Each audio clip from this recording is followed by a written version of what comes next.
Next on Worcester News tonight, the season's first major snowstorm is on the way. How central Massachusetts is preparing. Plus, a 2-alarm fire tears through a building near a college campus. Why the building's layout made things difficult for firefighters.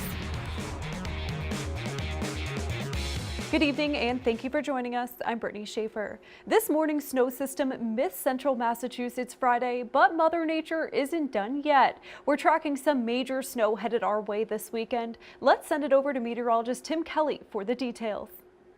Yeah, not quite as cold today, but it's going to get colder ahead of this system. And look at the west coast, there's another one coming in. The storms are all lined up. For now, the storm that's coming in over the weekend, not really formed yet, and we have snow squalls to the north. If you're headed for the ski areas this evening, there can be some icy roads in the higher elevations of Vermont and New Hampshire, but for us, maybe just a snow flurry. So let's pick it up tomorrow morning.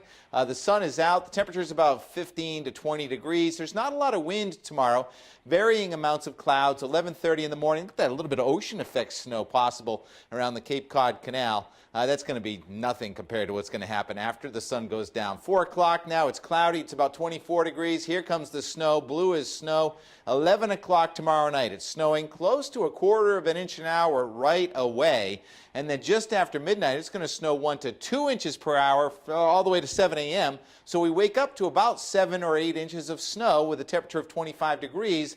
Rain not that far away. Heavy snow toward the New Hampshire border. Sleet and freezing rain for a few hours in the middle of this storm. So the 7 inches may get compacted. Even though the ground is getting covered with more ice, won't be as deep. It's just going to be more dense as the temperature falls. At noontime, it's 20 with a mixture of sleet and snow.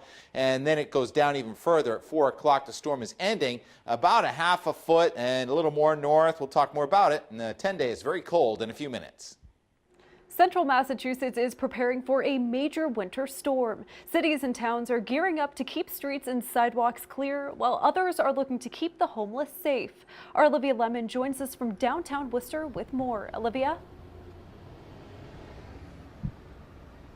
Brittany, significant snow is expected Saturday night into Sunday, followed by a deep freeze on Monday. Worcester's DPW will have all 300 plows out on the roads. Meanwhile, smaller towns like Holden will have all 25 of theirs.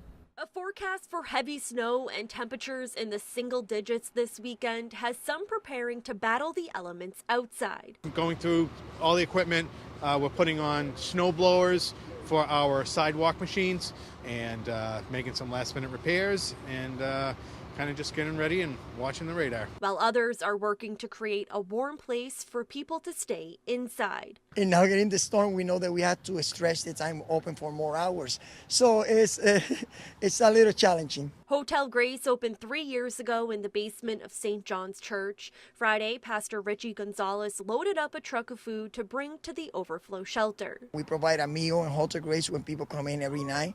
So we make sure that not only they got a warm bed, but they eat a hot meal so they go to sleep with a full belly. Holden DPW Director John Woodsmall says his crews handled a few plowable storms in November, but this is the first major storm of the season and they are ready. We're probably looking at a good long duration. They're talking about the snow starting around 10 p.m. Saturday night, and we'll probably be out until 10 p.m. Sunday night. Hotel Grace opens any night the temperature drops below freezing. Pastor Gonzalez says they have already been open more than 60 nights this season. Last winter, they were open for 90 nights altogether. I believe that maybe 1 or 2 nights it was less than 50 people. Every night we filled to full capacity, 50 people every night. And with Arctic cold air expected on Monday, both organizations agree this may be just the beginning of winter. We're already expecting snow. We know it's part of winter. The crews, they don't like a very busy winter, but they like to have a little bit of overtime, so this will certainly help them out with that. And Hotel Grace will open early on Sunday afternoon so people can get out of the snow if they needed. In Worcester, the city's parking ban will go into effect at 4 p.m. on Saturday. Of course, all DPWs are asking you to stay off the roads, but if you do have to go out, don't crowd the plow. Live in downtown Worcester, Olivia Lemon, Worcester News Tonight. A fire by WPI's campus gets students' attention while also posing risks for firefighters. Worcester fire crews responded to the 2-alarm fire on Institute Road Friday morning. The 3-decker is not WPI property and no students live there, but the school warned students to avoid the area. Worcester Fire says the blaze started on the 3rd floor and spread to the attic. The layout of the building posed a challenge for firefighters.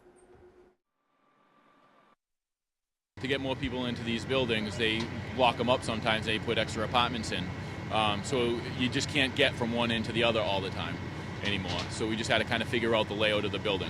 So you could definitely smell it from pretty far away, so I think people knew something was going on. And definitely being so close to campus and everyone walking to class, it's a pretty busy time of the day on campus right now. The department says at least 2 people are displaced. The cause of the fire is under investigation. A water main break closes part of a city road Friday afternoon. This all happened on Gate Street. Crews were on scene for several hours digging 2 holes and removing dirt to get down to the break. The Department of Public Works says residents in the area may see rusty water. Governor Charlie Baker signing a bill into law this week supporting first responders. It will allow them to open up about stressful situations without worrying about the information being used against them. Our Rosalind Flaherty has the details. When responding to a call, firefighters can be put in stressful situations, and sometimes it takes a toll. See something that messes you up, but it's the fear of there being a repercussion of getting help. Governor Charlie Baker signed a bill this week creating a new law allowing first responders to confidentially talk to their peers to help them cope with traumatic events experienced on the job. The conversation will not be used against them. When you sign up to do this job, you don't really have a way to know whether you're going to be okay with that stuff. Westboro Fire Lieutenant Dan Hare says the bill is a step in the right direction from removing a stigma. He is also a member of a peer support team who responds to tragedies in Massachusetts, helping people get through. I think the fire service and even the police departments are really embracing it now.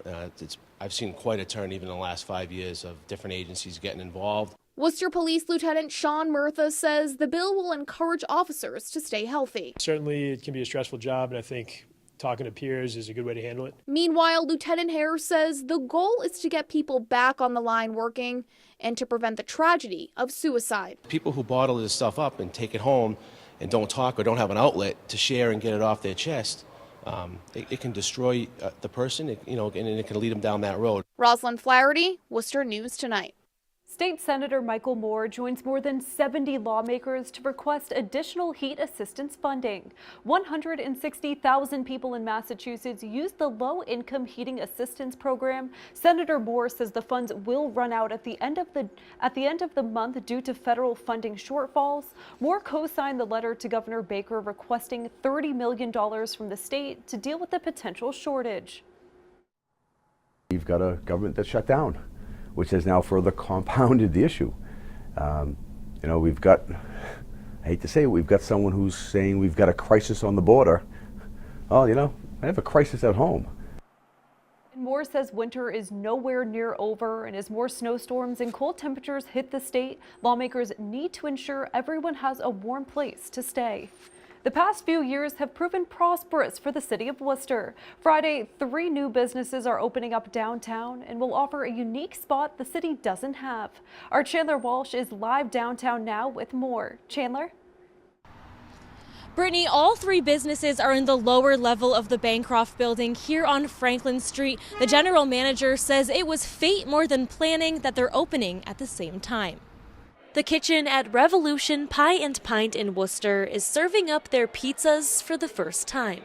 The restaurant is run by Grid Hospitality Group and is confident in its specialty. You won't have a better thin crust pizza in any area. I'll put our pizza up against anybody. Steps away, Grid Hospitality is also debuting restaurant Craft Table and Bar and Woo Ha Ha Comedy Club.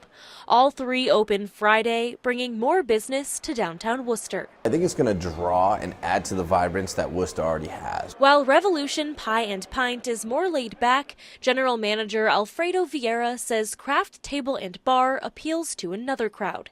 It's described as polished farm to table. Anybody could come in here for a dinner for two, spend $60 and have two really, really good craft dishes, an appetizer, and two cocktails. Seamus Caffrey is the beverage manager for both spots.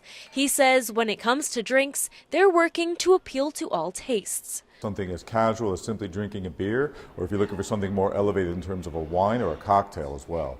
So however special you want to make it, we want to appeal to you. Grid Hospitality appears to be trying to cater to all demographics. Vieira says they're hoping to bring more action to downtown. Woo Ha Ha Comedy Club is also in the same space on Franklin Street and will serve food and drinks from both restaurants. We're really excited to have that piece in our establishment to really serve the community of Worcester. Both restaurants are open until midnight. Woo Ha Ha's first show is at 8 p.m. tonight, but is sold out. Live in downtown Worcester, Chandler Walsh, Worcester News Tonight. The Worcester Bravehearts and the Worcester Railers host the city's first sports management summit Friday. The day featured panel discussions, a job and internship fair, and keynote address. Bravehearts General Manager Dave Peterson says sports management majors are on the rise at Central Massachusetts colleges and says this is the perfect opportunity to match students with sports leaders in the area. The Bravehearts, the Railers, the Pirates, the Worcester Blades, the Worcester 78s, and there's soon going to be a sixth team here, the Pawtucket Red Sox, and they were actually present here today as well. And so if we're not talking about the job opportunities in the sports industry, then I think that we're doing ourselves a disservice, because when you have so many schools in the area where sport management careers are growing, you want to put those students in the best place to succeed. Why have them move out of Worcester? Let's educate them here and have them stay here. Peterson says he hopes this becomes an annual event in the city. Governor Charlie Baker announcing Thursday he supports sports betting and he will be filing legislation to make it legal in Massachusetts. Under the governor's proposal, the Massachusetts Gaming Commission would oversee sports betting at the state's 3 casinos. It places a tax on licensees for in-person and online sports betting.